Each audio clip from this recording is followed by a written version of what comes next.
12 millions de fillettes mariées chaque année dans le monde. L'Afrique est aujourd'hui le continent le plus touché par les mariages précoces. Le mariage précoce, un fléau dont on ne parle que très peu et pourtant il ne cesse de prendre de l'ampleur. Dans certains pays, c'est une fille sur deux qui est mariée avant l'âge de 18 ans. Et pour parler de ce fléau, mais aussi des violences faites aux femmes, d'éducation également, nous recevons ce soir la productrice et journaliste guinéenne Diaka Camara, qui a notamment consacré un reportage dédié justement à la question des mariages précoces. Bonsoir Diaka et merci à vous d'avoir accepté notre invitation. Bonsoir, merci.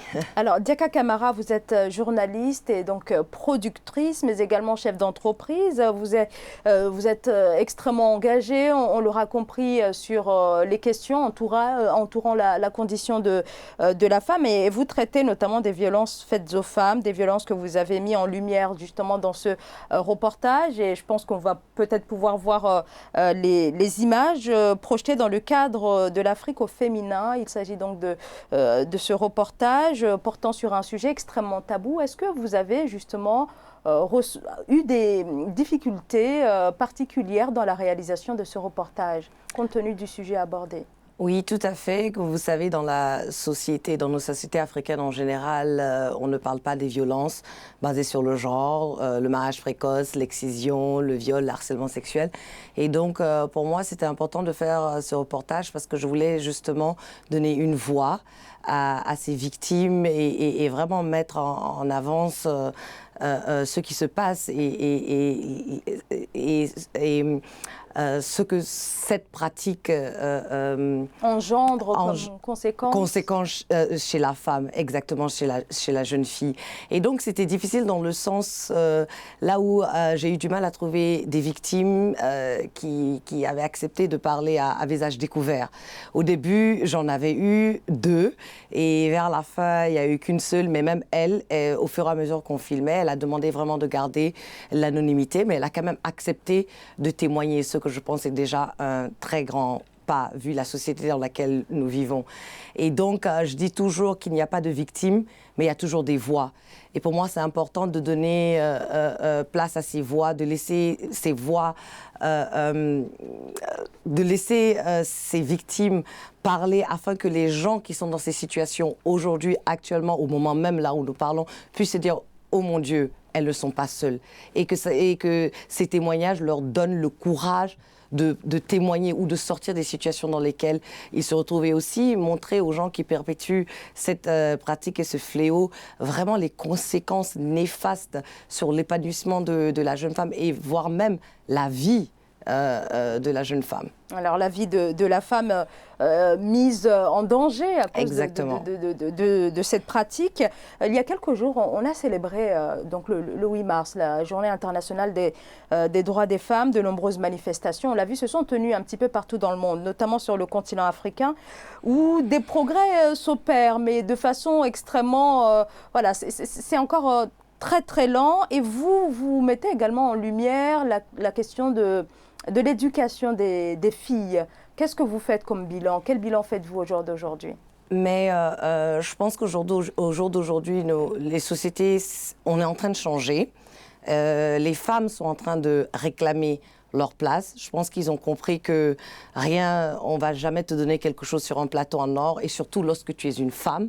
Donc, de jour en jour, on voit dans la société, surtout en Guinée, les femmes qui se battent, les femmes qui mettent en avant l'éducation, qui sont sur le terrain, qui sont sur tous les fronts pour vraiment avoir la place qu'elles méritent dans la société. Et c'était là aussi l'importance pour moi.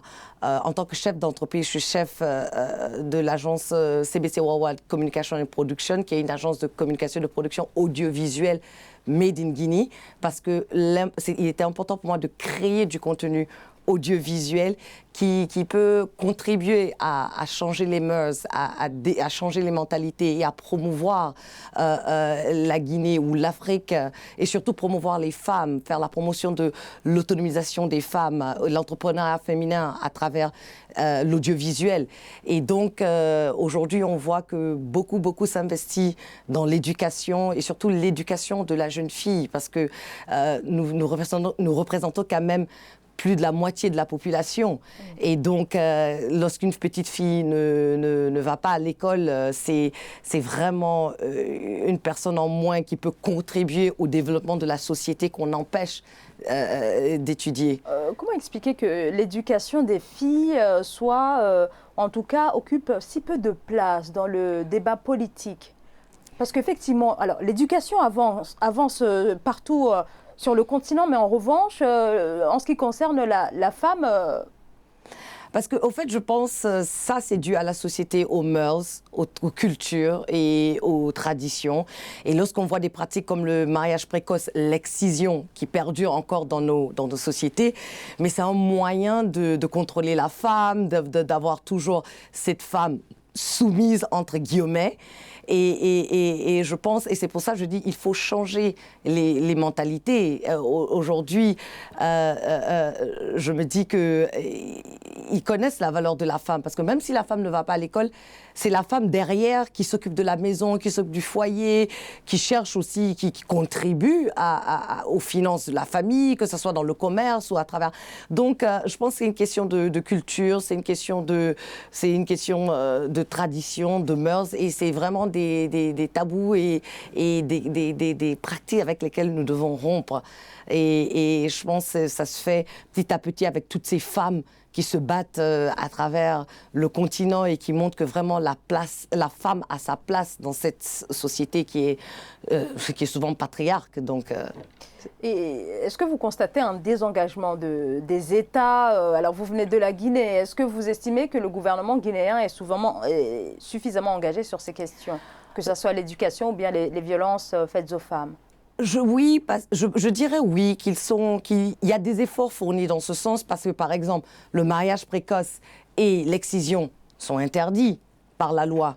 La loi l'interdit, mais les gens le font en catimini, ils se cachent. Ce qui veut dire qu'il y a des insuffisances pour surveiller, en tout cas, l'application de ces lois. Et quand je dis encore, le social pèse beaucoup. Par exemple, lorsque un père de famille interdit de faire exciser sa fille et que c'est sa mère ou sa tante ou sa grand-mère qui va faire exciser sa fille, est-ce que tu portes plainte contre ta maman?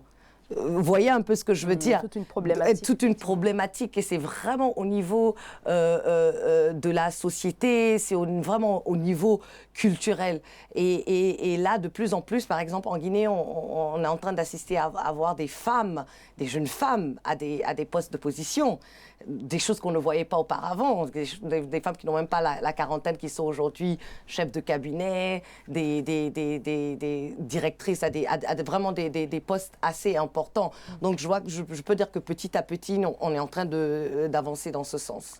Alors, Diaka Camara, vous avez aussi une fondation qui intervient, bien entendu. On aura l'occasion d'en parler dans le cadre d'un prochain entretien avec vous, voilà, une fondation à votre nom qui intervient sur ces différentes problématiques, l'éducation ou encore les violences faites aux femmes. Merci à vous d'avoir été notre invité ce soir, Diaka Camara.